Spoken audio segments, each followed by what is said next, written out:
ఓం శ్రీ గురుభ్యో నమః. శ్రీ శ్రీ శ్రీ యోగి రామానంద గురుపాదుకా పూజయామి. రమణ పెరియ పురాణం 75 మంది ప్రత్యక్ష శిష్యుల అంతరంగ ప్రయాణం.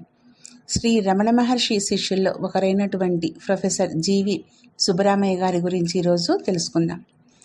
ఒక కళాశాల ప్రిన్సిపల్గా ఉండే జీవి సుబ్బరామయ్య చెప్పుకోదగినటువంటి వ్యక్తి. ఆధ్యాత్మిక సాధకులు ఆయనకు ఎంతగానో రుణపడి ఉన్నారు. ఎందుకంటే ఆయన భగవాన్ నుండి ఒక హామీని పొంది ఉన్నారు. తాను మనందరినూ కాపాడి ముక్తిని పొందేట్లు చేస్తామని భగవాన్ ఏప్రిల్ 14, 1950లో శరీరాన్ని వదిలేశారు. ఏప్రిల్ 7 లేక 8వ తేదీన professor Subbaramayya, sub registrar Narayana అయ్యర్లు భగవాన్ని చూడ్డానికి వెళ్ళారు. వాళ్ళు మిక్కిలి దుఃఖించారు. భగవాన్ సుబ్బరామయ్యను నీకేం కావాలి అని అడిగారు. సుబ్బరామయ్య అభయం ఇవ్వాలి అన్నారు. భగవాన్ ఆయన వంక చూసి ఇచ్చాను అన్నారు. అంటే ఆయన ఉద్దేశ్యం కేవలం కాపాడమే కాదు, ముక్తినివ్వడం కూడా. సబ్ రిజిస్ట్రార్ నారాయణ అయ్యరు భగవాన్ అది కేవలం సుబ్బరామయ్యకేనా అని అడిగారు. భగవాన్ ఆయన వైపుకు తిరిగి ప్రతి ఒక్కరికి అని బదిలిచ్చారు. 1960లలో ఒకరిద్దరు సందర్శకులు మాత్రమే రమణాశ్రమానికి వస్తూ ఉండేవారు. వారు కూడా భగవాన్ బోధల గురించి ఏమాత్రం తెలిసినవారు కాదు. ఈ రోజున భగవాన్ సందేశం ఎల్లడలా వ్యాపిస్తోంది. బోధ కేవలం వేదాంతంలాగా వ్యాపించడం కాదు, కానీ తన స్వస్వరూపమైన సత్యం యొక్క సారంగా వ్యాప్తి చెందుతోంది. ప్రతి ఒక్కరూ దీంట్లోకి మేల్కొంటున్నారు. అంటే శరీరంతో తాదాత్మ్యం చెందడం నిద్ర, దేహాత్మ బుద్ధిని వీడడం మెలకువ. ఇదే భగవాన్ మాట ఇచ్చిన అభయము, కాపాడుట, ముక్తి. భగవాన్ ఒకప్పుడు అన్నారు, ప్రతి జీవి అరుణాచలానికి రావాల్సిందేనని. భౌతికమైన అరుణాచలానికి కాదు, తనలోనున్న అరుణాచలమునకు, అంటే హృదయంలోనికి. ప్రతి ఒక్కరూ అహం, నేను అనే బోధలోనికి మేల్కోవాలి. భగవాన్ నుండి ఈ అభయం యొక్క హామీ రావడానికి కారణమైన జీవి సుబ్బరామయ్య గారికి మనము రుణపడి ఉంటాం. సుబ్బరామయ్య 1930లో దుఃఖ భారంతో భగవాన్ వద్దకొచ్చారు. ఒక 2 ఏళ్ల పుత్రుడు చనిపోయినందున దుఃఖంలో మునిగిపోయి భారతదేశమంతా పర్యటించసాగారు. ఒక పర్యటనలో ఎవరో రమణ మహర్షి వద్దకు వెళ్ళమని సలహా ఇచ్చారు. అనుకోకుండా అదే సమయంలో వేరెవరో భగవాన్ ఉపదేశ సారము తెలుగు అనువాదాన్ని ఆయనకిచ్చారు. ఆయన వెంటనే ఇలా అనుకున్నారు, ఒక తమిళుడు తెలుగులో ఇంత గొప్ప ఆధ్యాత్మిక పద్యాలు రాశారంటే ఆయన నిజంగా ఆధ్యాత్మికంగా చాలా గొప్పవారే ఉంటారు. అందుకని ఇంకా దుఃఖ భారంతోనే మహర్షిని సందర్శించారు. భగవాన్ తొలిచూపు ఎంతటి అనుగ్రహంతో నిండి ఉన్నదంటే అది ఆయన దుఃఖ భారాన్ని మటుమాయం చేసేసింది. సుబ్బరామయ్య గారి మాటల్లో చెప్పాలంటే, నా జీవితంలో ధ్రువ నక్షత్రం నా సద్గురువు భగవానే. నేను దుఃఖంలో ఉండి ఆయన వద్దకు చేరుకున్నాను. మొదటి దర్శనంతోటే నేను ఆనంద శాంతి జలధిలో మునిగిపోయాను. అప్పటి నుండి ఆయనే నా జీవితానికి వెలుగు. ఆయనే నా తల్లి, తండ్రి, గురువు. భగవాన్ నా స్వంతం. భగవాన్ నా సర్వస్వం. నా యొక్క ఈ చిన్న వ్యక్తిత్వము, దాని అనుబంధాలు అన్నీ ఆయనలోనే పరిసమాప్తి చెందాయి, ఆవిరైపోయాయి. ఒక్క మాటలో చెప్పాలంటే ఆయన అనుగ్రహానికి ప్రతిరూపం. నా జీవితంలో ప్రతి అడుగులోనూ, చిన్న చిన్న సంఘటనలోనూ శ్రీరమణులు అనబడేది దివ్య అనుగ్రహం యొక్క మార్గదర్శకత్వాన్ని ఇంకా ఇంకా ఎక్కువగా అనుభవిస్తూ ఉన్నాను. అయినప్పటికీ అలా చూసిన తర్వాత కూడా ఆయనలో ఒక నిజాయితీతో కూడిన సందేహం మిగిలిపోయింది. భగవాన్ భగవద్గీతలో మానవుడు జీర్ణించిపోయిన శరీరాలను చిరిగిపోయిన పాత దుస్తుల వల్లే వదిలివేసి కొత్త వాటిని ధరిస్తారని చెప్పబడింది కదా. మరి నవనవలాడే శరీరాలు గల శిశువుల మరణం విషయంలో ఇది ఎలా వర్తిస్తుంది? భగవాన్ ఆయన వంక కరుణతో చూచి ఇలా బదిలిచ్చారు, చనిపోయిన బిడ్డ శరీరము జీర్ణించిపోలేదని నీకేం తెలుసు? అది బయటకు కనిపించకపోవచ్చు, కానీ శరీరం పాడవనిదే దానికి మృత్యువు రాదు కదా. అదే ఆధ్యాత్మిక నిబంధన. సుబ్బరామయ్య గారి దుఃఖము, బాధ వెంటనే నివృత్తి అయిపోయాయి. సుబ్బరామయ్య చక్కటి మాటకారి, సంస్కృత, ఆంధ్ర, ఆంగ్ల భాషల్లో పండితుడు. ఆయన భగవాన్ రచనలను ఆంగ్లంలోనికి అనువదించడం మొదలుపెట్టారు. రమణగీతకు ఆయన రాసిన అనువాదం ఈనాటికి ప్రశంసలు అందుకుంటూ ఉంది. ఇంతకు పూర్వము ఆయన ఒక మహాత్ముని కలుసుకున్నారు. ఆయన సుబ్బరామయ్యకు మంత్రదీక్షనిచ్చారు. ఆయన ఆ మంత్ర జపాన్ని కొనసాగించలేకపోయారు. ఆయన ఏదో అపరాధం చేసినట్లుగా భావించి తానేమైనా తప్పు చేస్తున్నానా అని కలత చెందారు. ఆయన ఈ సమస్యతో భగవాన్ వద్దకు వెళ్ళారు. భగవాన్ అకస్మాత్తుగా ఆ మంత్రం ఆగిపోయింది, నాకు భయంగా ఉంది అన్నారు. భగవాన్ ఇలా అన్నారు, నువ్వు ఆ మంత్రంతో చాలా జపం చేశావు, దాని ఫలితమే నిన్ను ఇక్కడికి తీసుకువచ్చింది. నువ్వు భయపడాల్సిన అవసరమేముంది? చాలా కాలం తర్వాత ఆయన భగవాన్ని ఇలా అడిగారు, మనసులో జపించడానికి ధ్యానానికి భేదమేమిటి అని. భగవాన్ బదులిచ్చారు, అవి రెండూ ఒక్కటే.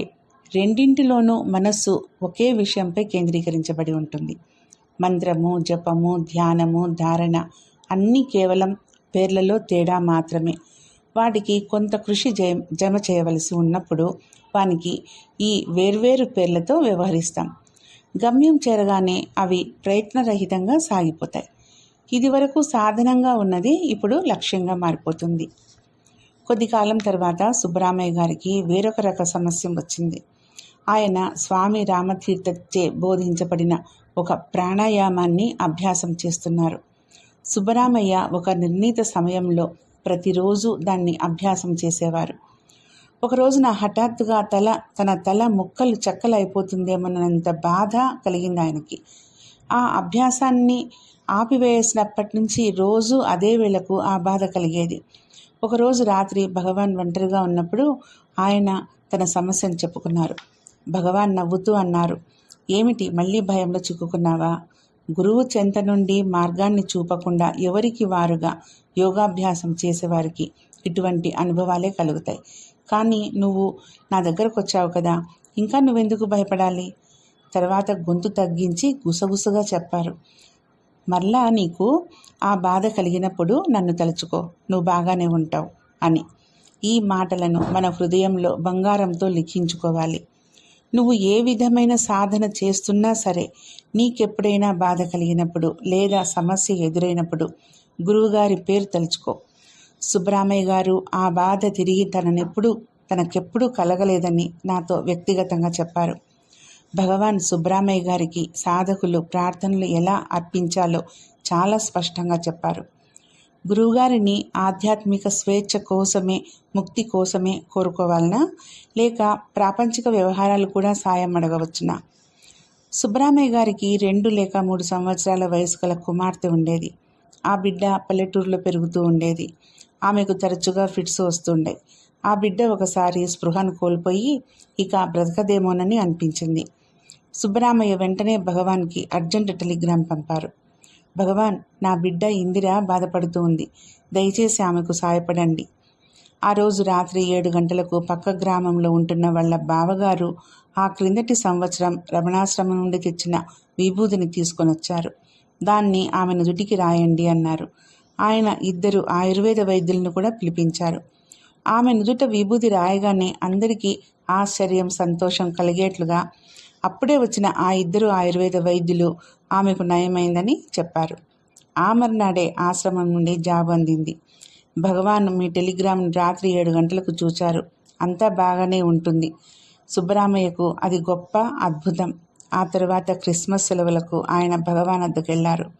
అందరూ మేధావుల వల్లనే జరిగిన దాన్ని ఒప్పుకోవడానికి ఆయనకు సమస్యగా ఉంది. సుబ్బరామయ్య భగవాన్ ఇలా అడిగారు, మీరు నా బిడ్డను కాపాడాలనుకున్నారా? భగవాన్, కాపాడాలి అని అనుకోవడం కూడా ఒక సంకల్పమే, ఒక కోరికే. జ్ఞానికి కోరికలుండవు. జ్ఞాని దేన్నైనా చూడగానే వెంటనే దైవశక్తి దానంతటా అదే కార్మోన్ముఖ్యమవుతుంది. మనము ప్రార్థించి గురువుగారి దృష్టి ఏదో ఒక వస్తువు మీద పడాలని ఆశిస్తే వెంటనే దైవశక్తి జోక్యం చేసుకుంటుంది. రమణుల గురించి కానీ అరుణాచలుని గురించి కానీ ఆలోచిస్తే వెంటనే దైవశక్తి పనిచేయడం ప్రారంభిస్తుంది. ప్రతిసారి సుబ్బరామయ్య రమణాశ్రమానికి వచ్చినప్పుడు భగవాన్ ఆయన్ను తెల్లవారుజామున 2:30 గంటలకు లేపి సబ్ రిజిస్ట్రార్ నారాయణ అయ్యర్, కళ్యాణ సుందరమయ్యలతో పాటు వంటశాలలోకి తీసుకొని వెళ్ళేవారు. అక్కడ వారు సాంబారు కానీ చట్నీ కానీ తయారు చేసేవారు. భగవాన్ వంట చేసేవారు. వీరంతా సాయం చేస్తూ ఉండేవారు. ఎండ వేడి వలన, పొయ్యి సెగ వలన భగవాన్కి చెమటలు పట్టడం సుబ్బరామయ్య గారు చూస్తే వెంటనే విసనకర్ర తీసుకుని విసురుతుండేవారు. ఏ ప్రత్యేకమైన సేవలు ఇష్టపడని భగవాన్ను ఆపు అనేవారు. ఒకసారి సుబ్బరామయ్య భగవాన్ వెనుక గుండా పాక్కుంటూ వెళ్ళి ఆయన వంట పనిలో పూర్తిగా నిమగ్నమై ఉన్నప్పుడు వెనక నుండి విసరసాగారు. భగవాన్ అది గమనించి, అయితే నువ్వు దొంగతనంగా చేయదలుచుకున్నావన్నమాట, కానీ అది కూడా నువ్వు సరిగా చేయలేకపోతున్నావు, రా నేను చూపిస్తాను అన్నారు. భగవాన్ సుబ్బరామయ్య చేయి పట్టుకొని విసనకర్రను ఎలా ఉపయోగించాలో చూపించారు. సుబ్బరామయ్య అన్నారు, భగవాన్ నన్ను తాకటం అనేది ఒక దివ్యమైన క్షణం నాకు. తర్వాత వారు పక్క గదిలోనికి చట్నీ రుబ్బడానికి వెళ్ళేవారు. సుబ్బరామయ్యకు రోకలితో చట్నీ నూరటం చేతయ్యేది కాదు. మరలా ఆ పనిని నేర్పడానికి భగవాన్ సుబ్బరామయ్య చేతిని పట్టుకునేవారు. ఆయనేమో పారవస్యంలో మునిగిపోయేవారు. చట్నీ తయారైన తర్వాత భగవాన్ రుచి చూసి అందరికీ రుచి చూపించేవారు. అందరి చేతులు ఏదో ఒక పనిలో నిమగ్నమై ఉండటం చేత భగవాన్ చట్నీతో చిన్న చిన్న ఉండలు చేసి నోరు తెరవమని వారి నోళ్ళల్లో వేసేవారు. భగవాన్ అలా చేసినప్పుడు నాకు స్వర్గంలో ఉన్నట్లు అనిపించేది. ఒకప్పుడు నేను సుబ్బరామయ్యను అడిగాను, భగవాన్లోని ప్రత్యేకత ఏంటి అని. భగవాన్ తనకు ఎదురైన సమస్యలను ఎదుర్కొనే విధానం ప్రత్యేకమైంది. ఆయన సాక్షాత్కారము కూడా అటువంటిదే. ఆయన అప్పటికి ఏ ఇతర మూలం నుండి వీడిని చదివి కానీ, చూసి కానీ, విని కానీ ఉండలేదు. ఆయన సమాధానాలు, ఆయన చేసే పనులు కూడా స్వతంత్రమైనవి, ప్రత్యేకమైనవి. జీసస్ వలె ఆయన ఏ విషయాన్నైనా సంపూర్ణ అధికారంతో మాట్లాడేవారు. ఆయన మాటలు ఆయన స్వీయ అనుభవం నుండి, స్వీయ జ్ఞానం నుండి చెప్పబడినవే కానీ, పుస్తకాల్లో చదివి కానీ, వేరే వారి వద్ద విని కానీ చెప్పినవైతే కాదు. ప్రతి ప్రశ్నకు మూలంలోకి వెళ్ళి దాన్ని సులభతరం చేసేవారు. ఆయన మాట్లాడేటప్పుడు అస్పష్టంగా ఉన్న లేక తికమక పెట్టే పదాలను వాడేవారు కాదు. ఆయన తన సమాధానాలతో పాటు నిర్దిష్టమైన ఉదాహరణలు ఇచ్చి తను చెప్పదలుచుకున్న దాన్ని స్ఫటికమంత స్పష్టంగా తెలియజేసేవారు. జీవి సుబ్బరామయ్య గారు భగవాన్ పలుకులలోని స్పష్టతను గురించి మాట్లాడేటప్పుడు ఆనందంతో మైమర్చిపోయేవారు. భగవాన్ ఒకసారి ఆయనతో ఇలా చెప్పారు, ఎవరికి ఈ ఆత్మ సాక్షాత్కారం అని విచారణ జరిపితే ఆ వ్యక్తిత్వం అంతరించి ఆత్మను ఇంకా సాక్షాత్కరింప చేసుకోవాలి అనే భ్రమ కూడా మట్టుమాయమైపోతుంది. అదే గురువు యొక్క అనుగ్రహం. గురువు ఆత్మసాక్షాత్కారం జరగలేదను భ్రమను మాత్రమే తొలగించగలడు. అంతేగాని ఆత్మసాక్షాత్కారాన్ని కలగజేయడం గురువునకే కాదు, ఈశ్వరునికి కూడా సాధ్యం కాదు. వారు ఆత్మసాక్షాత్కారం కలిగించండి అని గురువును అడుగుట, నన్ను నాకు ప్రసాదించండి అని అడుగుట వంటిదే. మనము మన శరీరాలతో తాదాత్మ్యం చెంది నేనొక వ్యక్తిని అనే భ్రమకు లోనవుతున్నాం. దీనివల్ల గురువు కూడా ఒక వ్యక్తి అనే మరొక భ్రాంతి ఉత్పన్నమవుతుంది. గురువు నాకంటే భిన్నమైన వారు అనే భ్రాంతి కలుగుతుంది. గురువు నీకంటే వేరుగా లేరు, నీకంటే భిన్నమైన వారు కాదు. భగవాన్ అంతిమ దినాల్లో సుబ్బరామయ్య కొన్ని పద్యాలను వ్రాసి భగవాన్కి సమర్పించారు. వాటిలో ఒకటి మన సాధకులకు ఎంతో ముఖ్యమైంది. ఎందుకంటే మనందరి తరఫున ఆయన భగవాన్కు ఒక వాగ్దానం చేశారు. ఆ ప్రార్థన ఇది: మేము ప్రతిజ్ఞ చేస్తున్నాం, మీ బోధలను ఎల్లవేళలా మనసులో నిలుపుకుంటామని. అహంకారం అనే భ్రమని తొలగించుకొని మీరు ఎల్లవేళలా ఉన్నట్లు ఆత్మలో నిలిచి ఉండుటకు అవసరమైన బోధలను నేర్చుకుంటామని మేము ప్రతిజ్ఞ చేస్తున్నాం. మా ప్రియమైన ఓ సద్గురు రమణ, ఇదియే మా భక్తులందరము కలిసి మీకు చేయగలిగిన సేవ. మనకు మన గురువుగారి పట్ల బాధ్యత ఉంది. రమణులు అందరికన్నా గొప్ప గురువు అని ఎలుగెత్తి చాటితే సరిపోదు. మనము ఆయన బోధలను నిరంతరం మనసులో నిలుచుకొనుటకు కంకణబద్ధులమై ఉండాలి. భగవాన్ చివరి క్షణాలలో సుబ్బరామయ్య పట్టరానంతగా దుఃఖించారు. భగవాన్ ఆయనతో చెప్పిన చివరి మాటలు, దిగులు చెందకు, శాంతంగా ఉండు, అన్నీ సవ్యంగానే ఉంటాయి. ఉండుట అనేదే మన నైజం, రావటం పోవటం అనేది మనం చేసే మాయ. మనలోని మౌనాన్ని అంటిపెట్టుకుని ఉండటమే మన బాధ్యత. భగవాన్ సన్నిధిలోని మరి 2 ముఖ్యమైన అనుభవాలను గురించి సుబ్బరామయ్య ఇలా తెలుపుతున్నారు. బి అనంతాచారి చాలా శ్రమ కోర్చి రమణగీతను అర్చయించారు. ఆయన సహకారాన్ని ప్రశంసిస్తూ పీఠికలో వ్రాయబడింది. ఆయన నిజాయితీగా తన పేరును అందులో నుండి తొలగించవలసిందిగా భగవాన్ని ప్రార్థించారు. భగవాన్ ఇలా బదిలిచ్చారు: నువ్వెందుకు బాధ చెందుతావు? నీ పేరును తొలగించమని కోరుట కూడా నీ పేరును ఉంచమని కోరుట అంత అహంకారపూరితమైందే. దాన్ని అలా ఉండనివ్వు. అనంతాచారి అంటే ఎవరో ఎవరికి తెలుసును? గుర్తింపు పొందాలనుకోవడం నుండి దూరంగా జరగడమే అణకువని మనం అనుకుంటాం. ఉన్నదాన్ని ఉన్నట్లు స్వీకరించడమే అణకువకు తుదిమెట్టు అని అర్థం చేసుకో. పన్నాలాల్ ఐపీఎస్ అలహాబాద్ విభాగానికి కమిషనర్గా ఉన్నప్పుడు ఒక్కసారి ఆయన తన కుటుంబంతో ఆశ్రమాన్ని సందర్శించారు.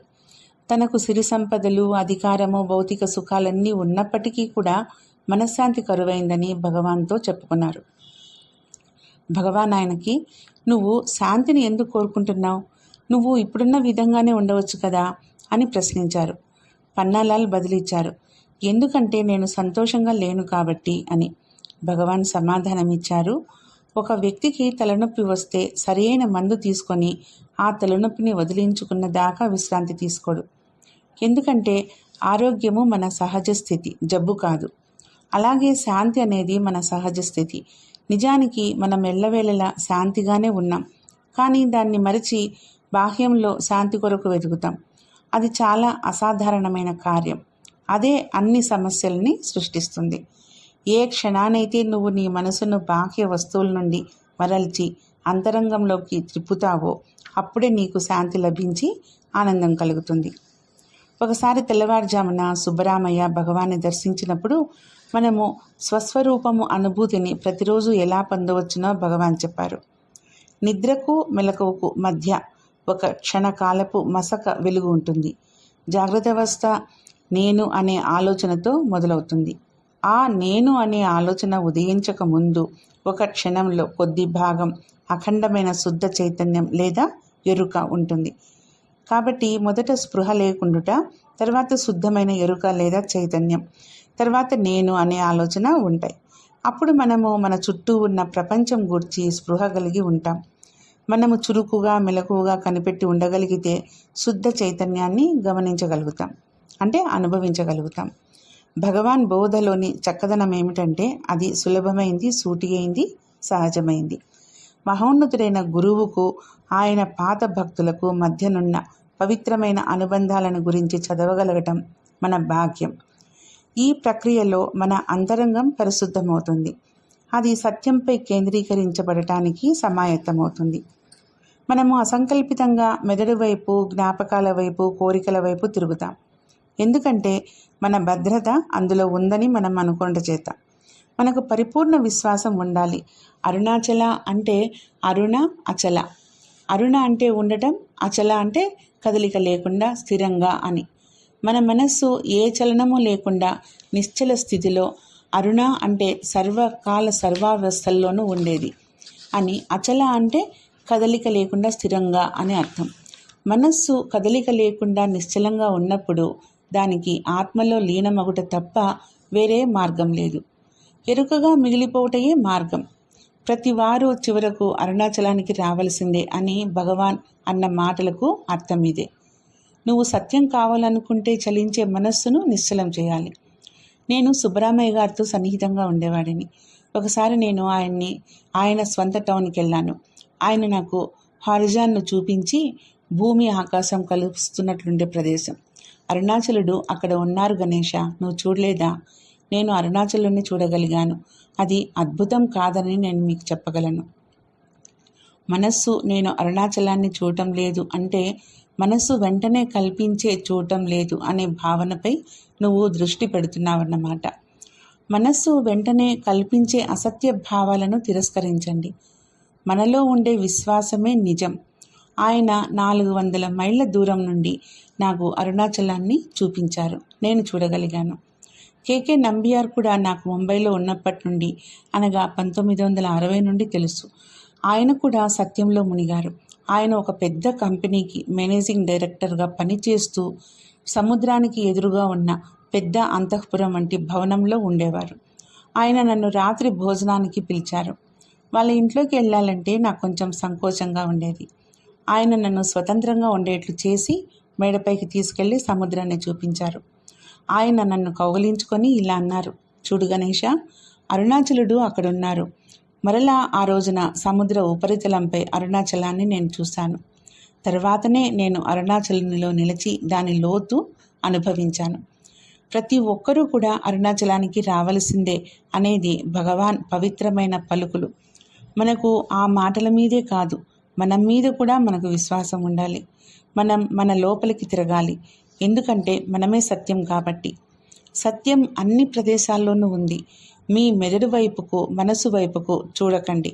వాటిపై ఆధారపడకండి. అవి ఎప్పుడూ అసత్యాన్ని కనిపించేట్లుగా చేసి ఆ విషయాలని అసత్యమని, కల్పితమని మిమ్మల్ని నమ్మిస్తాయి. అంటే మనస్సు, మెదడు అసత్యాన్ని సత్యంగాను, సత్యాన్ని అసత్యంగాను తలపింపచేస్తాయి. సత్యం వాటి పరిధికి ఆవల ఉంది కనుక అవి సత్యాన్ని చూపించలేవు. దీన్నే ఇద్దరు గొప్ప భక్తులైన కె నంబియారు, ప్రొఫెసర్ జీవి సుబ్బరామయ్యలు నాకు తెలిపారు. అరుణాచలాన్ని చూపించుట ద్వారా వారు నాకు తెలిపారు. వారు నాకు బాహ్యంలో అరుణాచలాన్ని చూపించారు. ఎందుకంటే నేను లోనికి తిరిగి ప్రతి క్షణము నాలోనే అరుణాచలాన్ని అనుభవించేటట్లుగా భగవాన్ పాత భక్తులలో ప్రతి ఒక్కరూ అరుణాచలం నుండే వచ్చారు. ఎందుకంటే భగవానే అరుణాచలుడు కాబట్టి. వారందరూ అరుణాచలంలోని కొండ రాళ్ళు, గండశిలలు వాళ్ళు అరుణాచలానికి తిరిగి వెళ్ళిపోయారు. ఎన్ఆర్ కృష్ణమూర్తి అయ్యర్ కూడా గొప్ప భక్తులు. ఆయన ఒకసారి నాతో అన్నారు, గణేష, నువ్వు కూడా కొండరాయివే, నేను కూడా కొండరాయిని. నువ్వు వెనుకకు వెళ్ళిపోతున్నావు. మనము ఎరుకతోనే వెనక్కు వెళ్దాం, స్పృహ లేకుండా కాదు. నేను దుమ్ము కణాన్ని మాత్రమే, రాతిని కూడా కాదు. మీరు అతిపెద్ద కొండరాయి అయి ఉండవచ్చు. కె నంబియార్ గండశిల. కుంజుస్వామి కొండ మీద ఒక రాతిని చూపి, ఇది మన మురుగునార్ అన్నారు. నేను గిరి ప్రదక్షిణ చేస్తున్నప్పుడు ఈ రాళ్లను చూస్తూ ఆనందిస్తాను. ఎందుకంటే గురు శిష్యులు అనుబంధంలోనికి మునగడానికి ముఖ్యమైనది, అంటే హృదయంలోనికి. సుబ్బరామయ్య ఒకసారి నాతో అన్నారు, బయటకు వెళ్ళాలంటే అనేక సూచనలుంటాయి. అక్కడ తలుపులు, రోడ్డు మ్యాప్స్. కానీ అంతరంగంలోకి వెళ్ళాలంటే ఏ మార్గాన్ని సూచించే పటం కానీ, మార్గదర్శి కానీ ఉండదు. ఉపనిషత్తులు చెప్పినట్లుగా పక్షికి దారి ఉండదు. పక్షి ఎక్కడ ఎగిరితే అదే దారి. చేపకు నీటిలో దారి ఉండదు, అది ఎక్కడ ఈదితే అదే దారి. అలాగే నువ్వు లోపలికి మునిగి నీ దారి నువ్వే కనుక్కోవాలి. ఏ వేదాలు, శృతులు నీకు సహాయపడలేవు. నీవు గ్రంథాల నుండి పొందిన జ్ఞానం ఏ విధంగానూ నీకు సహాయపడదు. నీ మీద నీకు పూర్ణ విశ్వాసం ఉన్నప్పుడే నువ్వు దాన్ని సాధించగలవు. పక్షి ఎంత అందంగా ఎగురుతుంది, అది మార్గాన్ని గురించి దిగులు పడుతుందా? చేప దారి తెలియదని సంశయిస్తుందా? మనమెందుకు సంశయిస్తున్నాం? లోపలికి మునుగు. మా గురువు రమణులు ఎప్పుడూ అనేవారు, లోపలికి మునుగు, లోపలికి దూకు, లోపలికి వెళ్ళు అని. భగవాన్ పైన పూర్తి విశ్వాసం ఉంచి లోపలికి మునుగు. లోపల చేతులు చాపి నీ కొరకు ఎదురు చూస్తూ నీ అంతర గురువు నీకు తప్పక లభిస్తారు. జీవి సుబ్బరామయ్య గారికి 2 కుమార్తెలున్నారు, లలిత మరియు ఇందిర. వారు భగవాన్ని చూడడానికి ఎంతో కష్టపడి వస్తుండేవారు. అలా ఒకసారి వచ్చినప్పుడు పెద్దమ్మాయి లలిత ఉపదేశ సారం కొత్త పుస్తకాన్ని తీసుకొని భగవాన్ రచించిన 4 లైన్ల సంస్కృత పద్యంలోని మొదటి 2 అక్షరాలను కలిపి పెద్దగా చదివింది. దేహం, నాహం, కోహం, సోహం. ఈ మాటలన్నింటినీ కలిపితే నేను దేహాన్ని కాదు, నేను ఎవరిని, నేను అదే, అంటే భగవంతుడిని. ఇది వినగానే భగవాన్ అన్నారు, చాలా బాగుంది, అది చాలు, మిగిలిన పద్యాన్ని నువ్వు చదవాల్సిన అవసరం లేదు అని. నువ్వు చదివిందే జ్ఞానసారం, అదే నీ మంత్రంగా చేసుకో. తర్వాత ఎప్పుడు వారు వచ్చినా ఇంద్రను ఆ మంత్రం చదవమని చెప్పేవారు భగవాన్. త్వరలోనే అది ఆమెకు కంఠత వచ్చింది. వారు తిరిగి వెళ్ళిపోయే రోజున భగవాన్ వద్ద సెలవు తీసుకోవడానికి వచ్చినప్పుడు భగవాన్ కొండపైకి మామూలుగా వాక్యాలకి వెళ్ళడానికి సిద్ధంగా ఉన్నారు. ఆ పిల్లలు భగవాన్కు దగ్గరగా వెళ్ళి వాళ్ళు అన్నారు, భగవాన్ మేము ఇంటికి వెళ్ళాలి అంటూ ఏడ్చేశారు. ఇంద్రను ప్రేమతో తట్టుతూ, మీ చోటికి మీరు వెళ్ళండి, నా చోటికి నేను వెళ్తాను అన్నారు కొండను చూపిస్తూ. అదే వారు ఆఖరిసారి సెలవు తీసుకోవడమైంది. ఇంటికి చేరగానే 2 పిల్లలు సుబ్బరామయ్య గారికి ఉత్తరం రాశారు. లలిత తన నమస్కారాలను శ్రీ భగవానికి అందచేయమని, తను పై తరగతికి పంపబడినానని తెలుపమని వ్రాసింది. ఇందిర తను ఎల్లవేళలా మంత్రాన్ని చదువుతున్నానని, జపిస్తున్నానని, శ్రీ భగవాన్పై ధ్యానం చేస్తున్నానని వ్రాసింది. ఆ ఉత్తరాలను చదివి భగవాన్ బాగా సంతుష్టులైనట్లు కనిపించారు. కొద్ది కాలం తర్వాత ఇందిర చనిపోయింది. సుబ్బరామయ్య గారు ఆమెకు సమాధి నిర్మించి దానిపై దేహం, నాహం, కోహం, సోహం అనే మంత్రాన్ని చెక్కించారు. రేపు ఇంకొక శిష్యుని గురించి తెలుసుకుందాం. ఓం శ్రీ గురుభ్యో నమః.